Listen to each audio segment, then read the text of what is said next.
Hello everyone, कैसे हैं आप सब। होपिंग दैट आप सब बहुत बहुत अच्छे होंगे। Vineet Khatri this side and आज का ये वीडियो आप सबके लिए बेहद खास है। देखो यार, जब हम किसी भी एग्जाम को क्रैक करना चाहते हैं, अच्छी रैंक हासिल करना चाहते हैं, तो उसमें दो फैक्टर सबसे इंपॉर्टेंट होते हैं। सबसे पहले इंपॉर्टेंट फैक्टर है कंसिस्टेंसी। हमें पता है कि हमें बहुत लंबे समय तक लगातार पढ़ना होता है, पढ़ाई करनी होती है। सेकेंड इंपॉर्टेंट फैक्टर है प्रोडक्टिविटी। अगर हमारी पढ़ाई के अंदर प्रोडक्टिविटी आएगी तो ऐसे केस में 10 घंटे में हम ऐसा काम करेंगे जो शायद कई बच्चों के लिए 20 घंटे में भी पॉसिबल नहीं होगा। तो आज के इस वीडियो में हम श्रीमद् भगवद गीता से जानेंगे कि किस तरीके से कंसिस्टेंसी हमारी जिंदगी में आएगी, कैसे हम लगातार पढ़ पाएंगे और कैसे हम अपनी प्रोडक्टिविटी को एनहेंस करेंगे ताकि 10 घंटे की पढ़ाई में भी हमारा आउटपुट 20 घंटे का निकले। आगे बढ़ने से पहले एक काम आपको जरूर करना है। सबसे पहले खुद के लिए इस वीडियो को लाइक करना है क्योंकि आप अपना बेस्ट देने वाले हो। प्लस कमेंट सेक्शन में ये बताना है कि आप कौन सा एग्जाम क्रैक करना चाहते हो और क्यों करना चाहते हो। कंसिस्टेंसी के लिए सबसे इंपॉर्टेंट होता है क्लियर गोल एंड पर्पस। भगवान श्री कृष्ण श्रीमद् भगवद गीता में कहते हैं, कर्मण्येवाधिकारस्ते मा फलेषु कदाचन। यानी आपका फोकस पूर्ण रूप से एक्शन पे होना चाहिए। यानी अगर आप एक्शन और प्रोसेस पे पूरा ध्यान देते हैं, यानी अगर आपका गोल है किसी एग्जाम को क्लियर करने में, तो आपको पता है कि आपको ये एक्शंस लेने हैं, आपको प्रीवियस ईयर क्वेश्चन सॉल्व करने हैं, आपको क्लासेस ढंग से अटेंड करनी है। यानी आपका फोकस अगर पूर्ण रूप से एक्शन पे है, ओवर थिंकिंग आप नहीं करते हो, काम लगातार करते हो, मॉक टेस्ट देते हो, प्रैक्टिस जम के करते हो, तो आपका काम बन जाएगा। आपको लक्ष्य के बारे में बार बार नहीं सोचना है। एक बार आपने गोल्स बना लिए तो आपका काम हो जाएगा। तो इसलिए आज ये अपने गोल को क्लियर करो।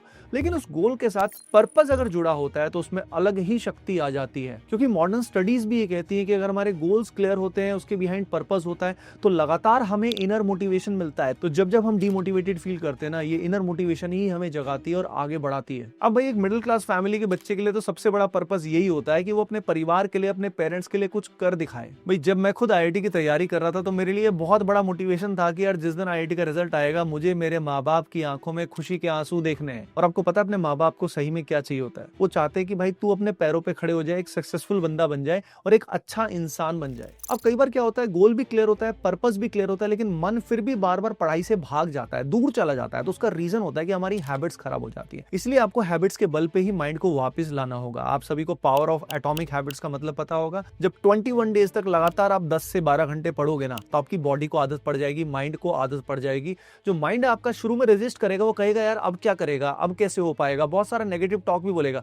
लेकिन उससे हमें आगे बढ़ना है। याद रखना, आपके जो एक्शंस है ना, वही आपको इंस्पायर करेंगे। बहुत बार हमें लगता है कि कोई मोटिवेशनल स्पीकर हमें मोटिवेट कर देगा, मोटिवेशन बहुत हो जाएगा और उसके बाद में सडनली मेरे अंदर आग लग जाएगी और मैं अब मेहनत करूंगा। नहीं भाई, याद रख, तेरे छोटे छोटे एक्शंस ही तुझे इंस्पायर करेंगे।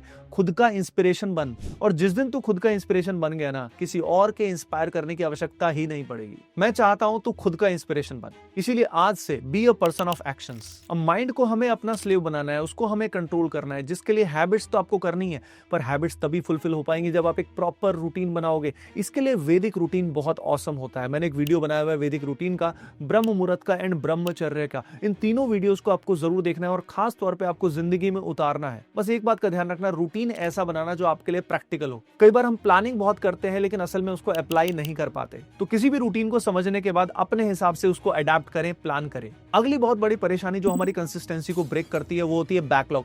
कई बार किसी कारणवश बैकलॉग हो जाता है। बैकलॉग हमें डीमोटिवेट करता है और हमारा मन बार बार हमें कहता है यार अब कैसे हो पाएगा, इतना सारा सिलेबस रह गया, अब तू नहीं कर पाएगा।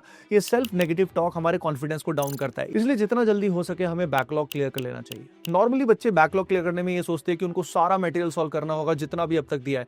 नहीं भाई, बैकलॉग में वही पोर्शन को कवर करना है जितना आपके एग्जाम के लिए इंपॉर्टेंट है। आपको सारी बुक, सारे मॉड्यूल, सब कुछ सॉल्व करने की आवश्यकता नहीं है। बैकलॉग में उतना ही करें जिससे आपके प्रीवियस ईयर क्वेश्चन सॉल्व हो जाएं। भगवान श्री कृष्ण श्रीमद् भगवद गीता में कहते हैं कि मन ही आपका सबसे अच्छा दोस्त भी बन सकता है, लेकिन वही आपका सबसे बड़ा दुश्मन भी हो सकता है। आप एक चीज अभी के अभी वीडियो पॉज करके सोचना कि आपका मन खुद को आपके बारे में क्या कहता है। अगर आप खुद को बहुत बार कोसते हो कि तेरे में ये खराबी है, ये कमी है, अगर लगातार आपकी जिंदगी में ये हो रहा है तो इसका मतलब आपकी जिंदगी में बहुत कुछ नेगेटिव होगा। That creates the negative Karma. लेकिन अगर आप खुद को पॉजिटिव बोलते हो, अपने बारे में अच्छा कहते हो, तो आपको मोटिवेशन मिलेगा और आप अच्छे अच्छे एक्शंस लोगे। इसीलिए बी केयरफुल व्हाट यू से टू योरसेल्फ, क्योंकि जैसा आपका माइंडसेट होगा, अगर आपका पॉजिटिव माइंडसेट है तो जिंदगी में पॉजिटिविटी आती जाएगी। इससे आपका कॉन्फिडेंस बढ़ेगा और कंसिस्टेंसी आपकी बढ़ती जाएगी। मन के विरुद्ध चलना होगा।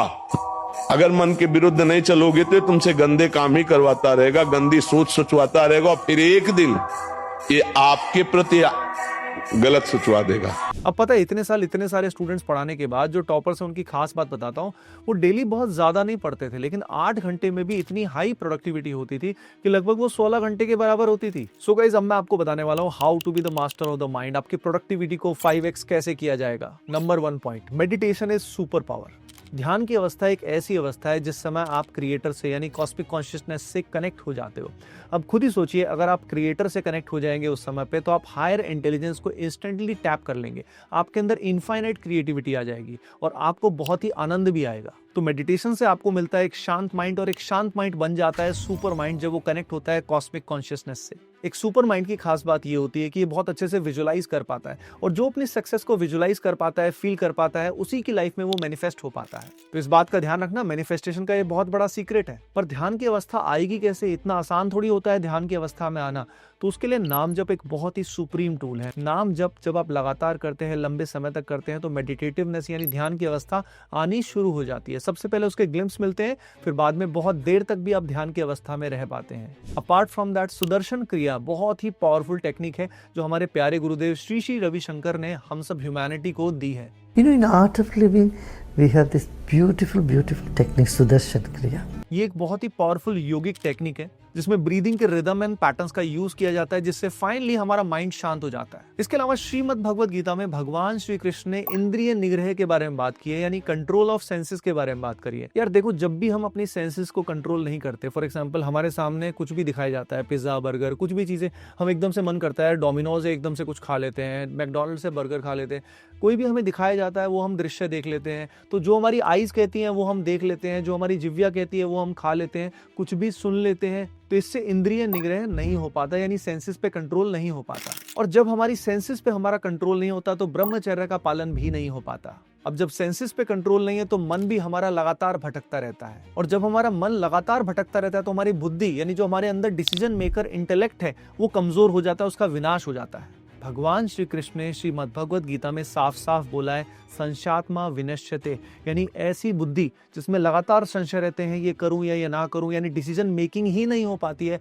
तो वो बिल्कुल विनाश की तरफ चली जाती है। इसीलिए आज से ही अपनी सेंसेस पे कंट्रोल करना शुरू कर दीजिए, अपनी फूड हैबिट्स को अलाइन करिए। आपका फूड जितना सात्विक रहेगा वैसा ही आपका मन रहेगा। आपने सुना होगा, जैसा अन्न वैसा मन, और जितना तमस रहेगा, जितना रजस रहेगा, उतना ही मन आपका अशांत रहेगा, लिथार्जी रहेगी, आपकी बुद्धि उतनी ही भ्रष्ट होती जाएगी। उसके अलावा भाई, जो तुम कुछ भी देख लेते हो ना कंटेंट, इंस्टाग्राम पे, यूट्यूब पे और भी बहुत सारी वेबसाइट्स पे, भाई वो कंटेंट देखना बंद कर, वो तेरा विनाश कर देगा यार। सोशल डाइटिंग का कॉन्सेप्ट अपना, जिसमें ऐसे अकाउंट्स को अनफॉलो कर दे, ऐसे यूट्यूब चैनल्स को अनफॉलो कर दे जो तेरे दिमाग को अशांत करते हैं, तेरी बुद्धि को भ्रष्ट करते हैं। इसके अलावा आप में से बहुत सारे स्टूडेंट्स ये चाह रहे थे कि भगवद गीता का कंटेंट हमारे रियल लाइफ से रिलेट कैसे होता है सर, हमें समझ में नहीं आता।